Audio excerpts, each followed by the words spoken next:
रमेश जी, इस मंच पे उपस्थित इस ऐतिहासिक संस्था के डायरेक्टर प्रोफेसर पीके जैन साहब, NYKS बिहार के state director Anshuman Das ji, state nodal officer NSS Bihar के डॉक्टर हीना रानी जी, आज होने वाले जो कॉम्पिटिटिव इवेंट्स हैं उसके सभी जज लोग, पार्टिसिपेंट्स और इस मीटिंग में आए मेरे सभी नौजवान साथी और युवतियां।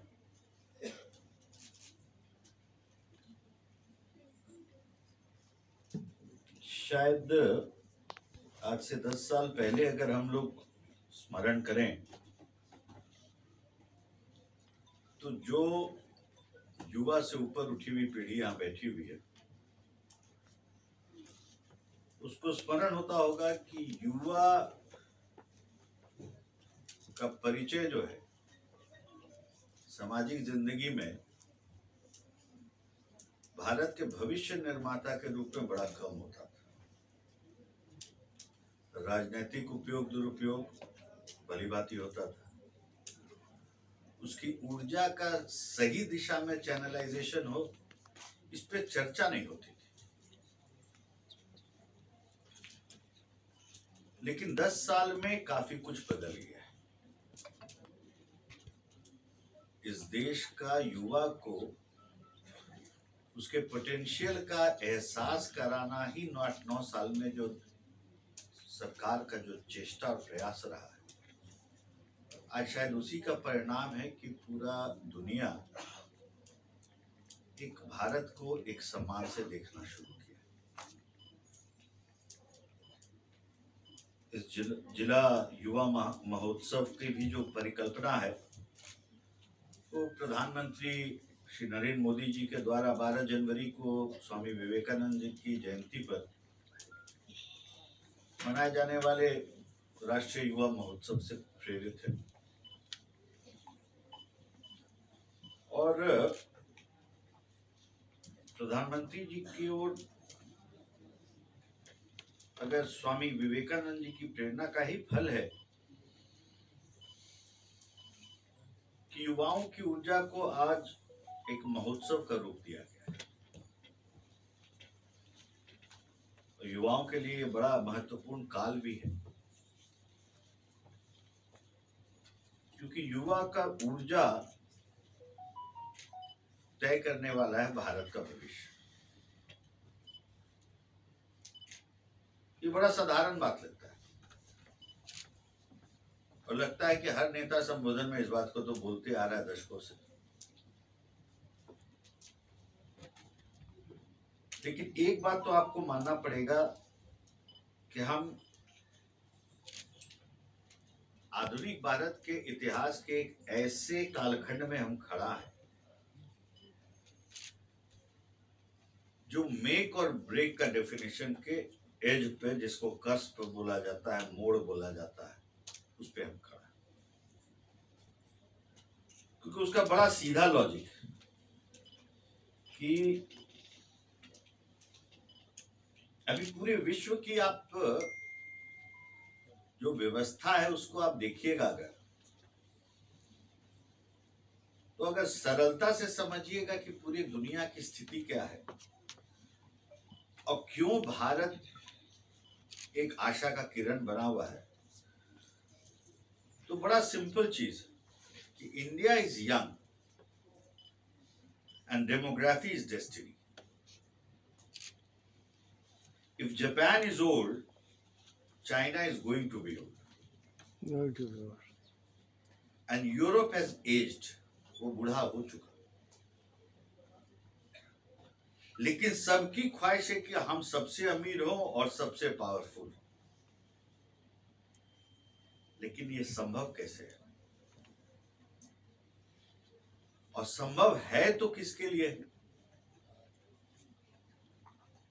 Only ray of hope is young India. Bharat एक युवा देश है, एनर्जी यहां स्टोर्ड है, रॉ रॉ एनर्जी। तो इस प्रतिभा को बहारने के लिए देश पिछले 8-9 साल में, मैं तो अक्सर कहता हूं कि ये अतिशयोक्ति नहीं होगा कहना कि आज से 8-9 साल पहले जब प्रधानमंत्री मोदी देश का कमान संभाले तो देश की पूरी स्थिति क्या थी। अगर सरलता से बोलिए तो एक देश सो चुका था और जो युवा तबका था वो रिकंसाइल कर चुका था कि India is a land of no opportunity. जो हम लोग यहाँ देखते हैं कि पलायन होता है एक शहर से दूसरा शहर, बहुत बड़ा युवा तबका जो है इस देश से पलायन करके बाहर निकल गया और इस सोए हुए देश को समझिए दोनों हाथ दोनों पैर से उठा के खड़ा करके और जिंदगी के हर पहलू को गतिशीलता देते हुए इस देश को चलाते चलाते चलाते 8-9 साल में आज हम इस मुकाम पे पहुंचे हैं कि हम विश्व की 5वीं अर्थव्यवस्था भी बन गए हैं। इंग्लैंड हमसे पीछे चला गया है और लक्ष्य आधारित काम अब ये देश करने लगा है। आज हम 5वें पर हैं। हमारी चेष्टा है कि 2030 तक हम तीसरे पे आ जाएं और 40-50 तक आते आते हम पहले 3 इकोनॉमी में हम आ जाएं अर्थव्यवस्था। और ये संभव है क्योंकि आप 10-15 साल पहले देखिए तो क्या हालात था, पूरा एक जो देश के चलने का ढर्रा था। लगभग 40 से 60 करोड़ आबादी बैंकिंग व्यवस्था से इस देश में जुड़ा ही हुआ नहीं, अलग था। एक आबादी जिसको कि अर्थव्यवस्था का जो सबसे महत्वपूर्ण पहलू होता है बैंकिंग व्यवस्था से 40 से 50 करोड़ की आबादी जुड़ा ही हुआ नहीं था, वो आज जुड़ गया है। ये साधारण बात नहीं है। हम लोग उदाहरण मानते हैं अपने जिंदगी के इसमें कि इंडिया में तो ऐसा है, बताइए इंग्लैंड में ऐसा है। सब 2-3 करोड़ 4 करोड़ की आबादी वाली देश है। बिहार जितना आबादी वाला देश तो मतलब 2/3 देश ही नहीं है। और आधार आया, उसका भी विरोध हुआ, फिर मोबाइल से लिंक हुआ, आज वो क्रांतिकारी चीज हो गया जिसको जैम ट्रिनिटी बोलते हैं। जनधन, आधार, मोबाइल, जैम ट्रिनिटी, त्रिकोण बन गया। और जिंदगी में मूल चूक परिवर्तन हो गया। जेब में 1 पैसा नहीं है, मोबाइल हाथ में है, जो पेमेंट करना आप कर दी। बच्चा आपका दूसरे शहर में पढ़ रहा है। हम तो ये देखे हैं कि हमारी बहन है, उनकी बेटी पढ़ रही थी तो हड़बड़ा के फोन की कि मम्मी हम कैंटीन में आ गए हैं, हम लोग 2 दोस्त कुछ खा लिए, देखो ना पैसा एकदम खत्म हो गया, जरा जल्दी से पेटीएम करो। तो अब बेचारी आनंद फानंद में माँ जो है रास्ता में रुक के एक जगह से बेटी को पेटीएम कर रही है, उसका 16 रुपया दे रही है। लेकिन ये कल्पना नहीं किया जा सकता। लेकिन महत्वपूर्ण कितना हो गया है जिंदगी चलाने में, इस चीज को अब हम महसूस करने लगे।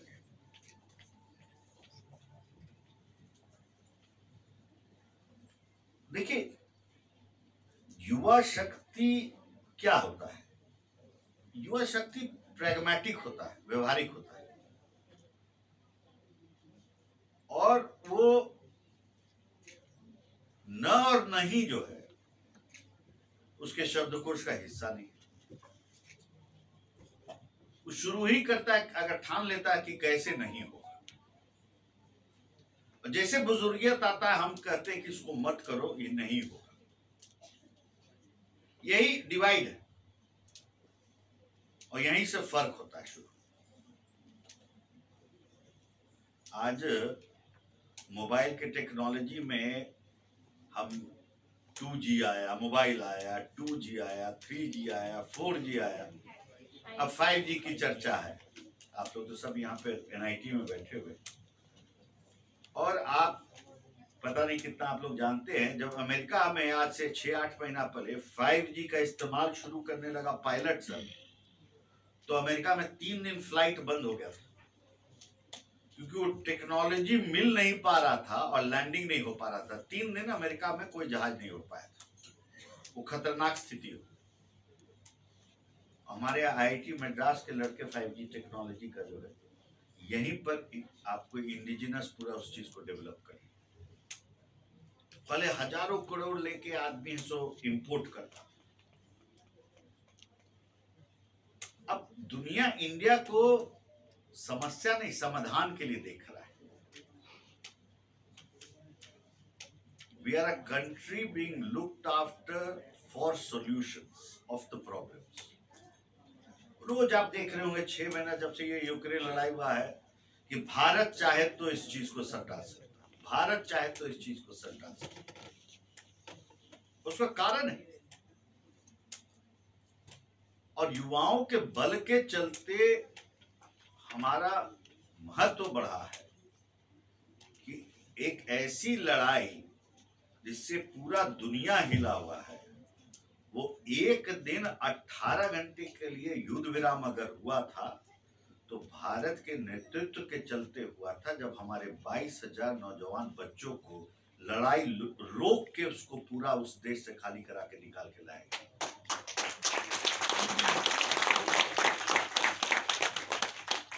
ये परिवर्तन,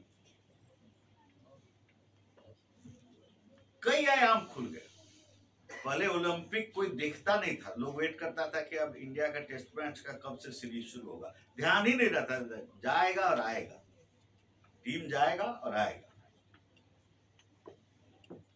लेकिन जब बेसिक परिवर्तन होता है तो हर क्षेत्र में परिवर्तन होता है।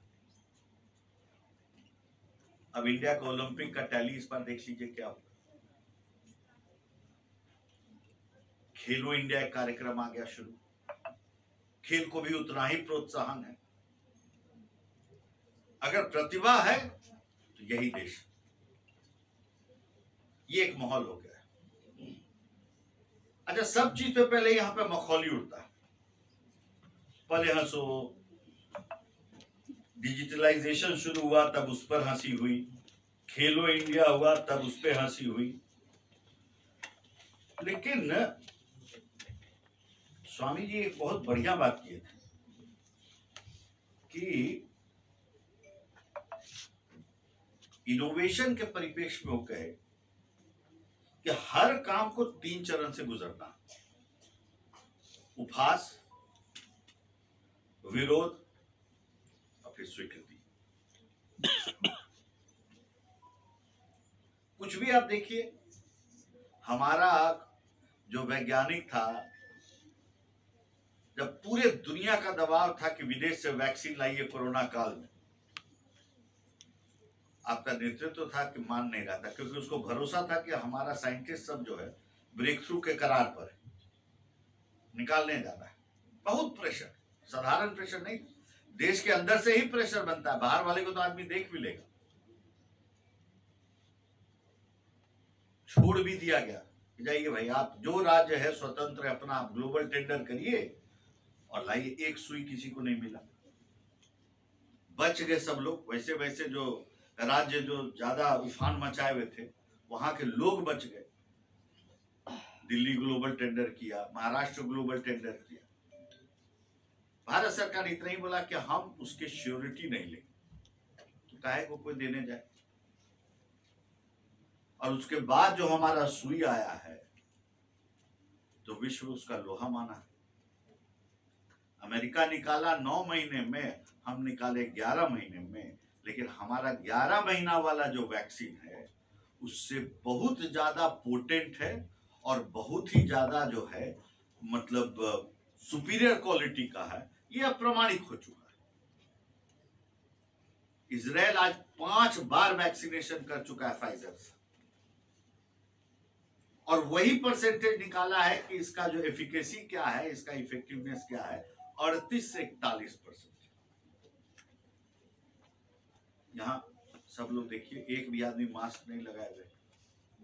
अखबार में निकल रहा है कि भाई इन्फ्लुएंजा आ गया, फिर मास्क लगाइए, लेकिन एक कॉन्फिडेंस वापस आ गया। सब लोग का टीकाकरण हुआ है, वो विश्वास वापस आ गया। ये है न्यू इंडिया।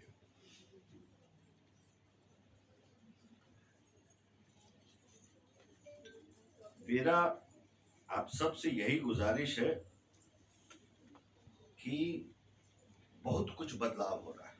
आप लोग स्टूडेंट हैं, आप जानते हैं कि न्यू एजुकेशन पॉलिसी, नई शिक्षा नीति आ रही है। बहुत ही अद्भुत चीज है।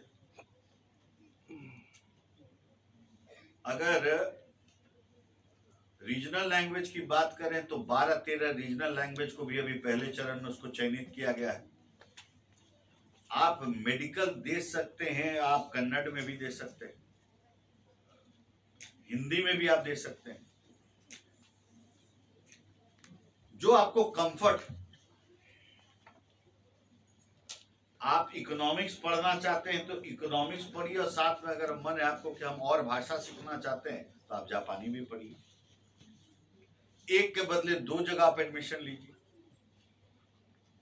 ये सब पहले कल्पना नहीं किया सकते, लेकिन ये एक उस दिशा का प्रयास है कि इनोवेशन का जो माइंड है उसको खोल दीजिए, उसको बांधिए मत।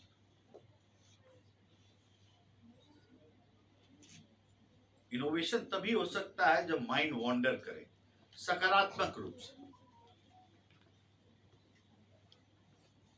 एक साइंटिस्ट था, उसको नोबेल प्राइज मिला, साइंस का एक विषय था। 10 आदमी पहले उस पर रिसर्च कर चुका था, लेकिन दिशा बदल जाता था, कंक्लूड नहीं कर पाता था, ऑब्जेक्टिव अचीव नहीं हो रहा था। जिस लड़के को 32 साल का या 40 साल का आदमी था, उसको जब नोबेल मिला तो उससे पूछा गया कि आपने क्या ऐसा किया कि आप पहुंच गए अंतिम मुकाम तक। वो बोला कि हम एक ही काम किए कि जितना लोग आज तक रिसर्च किया था, हम उसी के रिसर्च को पहले अध्ययन किए, और हम उस स्टेज सब पकड़ते गए कि किस मुकाम पर आके उसका रिसर्च गलत दिशा में चला गया, किस स्टेज पे आके इसका थोड़ा और आगे बढ़ा, फिर दिशा बदलते गया। और जो लास्ट में एकदम एक महिला थी जो कि अंतिम तक पहुंच गई थी, लास्ट स्टेज में उसका रिसर्च का डायरेक्शन गड़बड़ा गया। हम वहीं पर पकड़े और वहां से हम फिर दिशा आगे बढ़ाए और हम कंक्लूड कर पाए हैं और नोबेल लॉरिएट बने। कहने का तात्पर्य यह है कि इनोवेशन का युग, इकोसिस्टम बदल गया है। ये जो स्टार्टअप है, आप विश्वास नहीं करिएगा, एक दुर्भाग्य है कि हमारे यहाँ बिहार में, उत्तर प्रदेश में अभी भी पूरा जो युवा का संस्कार है इसी दिशा में जाता है कि मेडिकल पढ़ लो बेटा, इंजीनियरिंग पढ़ लो, नहीं तो आईएएस दे दो या आईआईटी दे दो। लेकिन दुनिया का सोच बदल गया है। इसी देश में ये चारों चीज प्राथमिकता नहीं है। जो साइंस पढ़ा वो कुछ इनोवेशन की ओर जा रहा है, तब जाके स्टार्टअप का बात शुरू कर रहा है।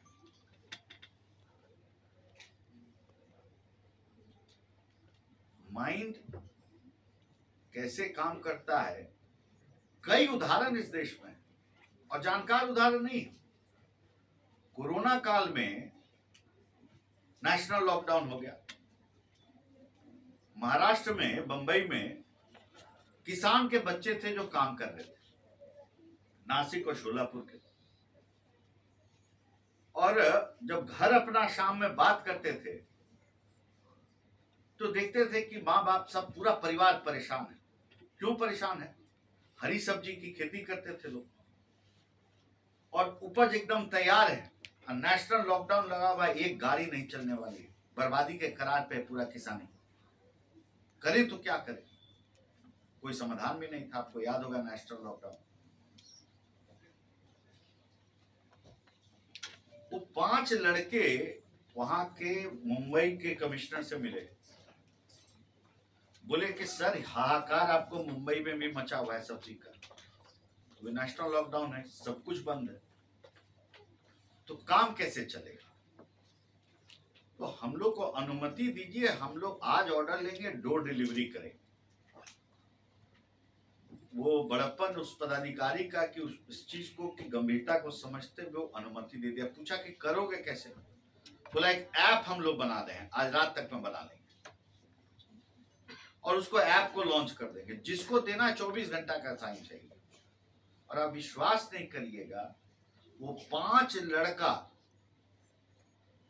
पूरे नासिक के किसान को संभाल दिया। उसके बाद शोलापुर दूसरा जिला है, वहां भी बहुत खेती होती है, फिर वहां के लड़के जो मुंबई में थे वो वही काम करना शुरू किए। इसके चलते मुंबई संभला और घर का अपना किसान का बच्चा अपने पूरे इलाके को संभाल दिया किसानी से, और सबके कमाई हो गया और सब कुछ ही हो गया। ये है यंग इंडिया, ये है new India. So innovation has no limits. तो इस युवा महोत्सव में मेरा यही आपको कहना है कि कंपटीशन तो जरूर रखिए, लेकिन ऐसा कंपटीशन मत करिए कि जो थोड़ा पोटेंशियल वाला आपके पीछे खड़ा है उसको आप मार मत दीजिए। कोऑपरेटिव कंपटीशन करिए, उसको भी हैंड होल्डिंग करिए, हाथ पकड़ के खींचिए। और जब आप ऐसा करेंगे तो टैलेंट का बहुत बड़ा पूल बन जाएगा, और जब टैलेंट का बहुत बड़ा पूल बन जाएगा तो हमको लगता नहीं है कि ये जो सबसे क्रूशियल 25 साल है भारत के, आधुनिक भारत के इतिहास का, जिसको अमृतकाल हम कहते हैं, और ये आपके हाथ में, यहाँ का बैठा हुआ नौजवान के हाथ में है टू मेक इंडिया। और जैसा चल रहा है वैसा चलना, ये दोनों का जो डिवाइड है ये आपके हाथ में है। तो हिस्ट्री आप लिख सकते हैं, a good history, status quoist history लिखना है तो वो भी दोष आप ही के सर पे पड़ेगा। लेकिन एक बात आपके माध्यम से हम जरूर कहेंगे कि भागना कोई उपाय नहीं है। ये सोचिएगा कि अपॉर्चुनिटी यहाँ नहीं है, हम देश छोड़ के बाहर चले गए तो कोई आपको आपके बदले आपका देश बनाने नहीं आने वाला है। ये काम भी आप ही का है, कहीं भी प्रगति करिए, लेकिन बैक ऑफ योर माइंड रहना चाहिए कि पे बैक हम ही को करना है।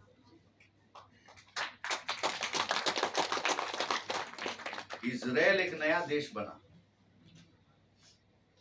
तो दुनिया भर में जू फैले हुए थे जो एक्सेल करते थे अलग अलग क्षेत्रों में। हिटलर के बाद सब छितरा गए चारों तरफ, जू सबको मार रहा था, जर्मन सब।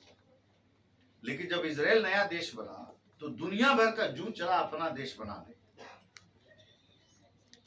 और आते आते अलग अलग क्षेत्र का काम पकड़ते गया। कुछ ऐसे प्रोफेसर चले जो जब तक पहुंचे, मान लीजिए फिजिक्स के प्रोफेसर थे तो फिजिक्स में काम करने वाले बहुत लोग आ गए थे तो वो भर चुका था। तो क्या बचा? तो कृषि बचा। तो कहे कि चलिए हम किसानी ही करते। तो अध्ययन क्या किया, कहा कि हमारे पास तो इतना ही जमीन है और वो पूरा जमीन को हम बर्बाद कर देंगे खेती करके अपना खाने के लिए, तो हम लैंड को तो पूरा वेस्ट कर दिए। अरे हमारा एक परिवार है, 4 आदमी हम लोग हैं, 5 किलो 10 किलो अनाज चाहिए महीना का खपत, वो हम खरीद के खा लेंगे।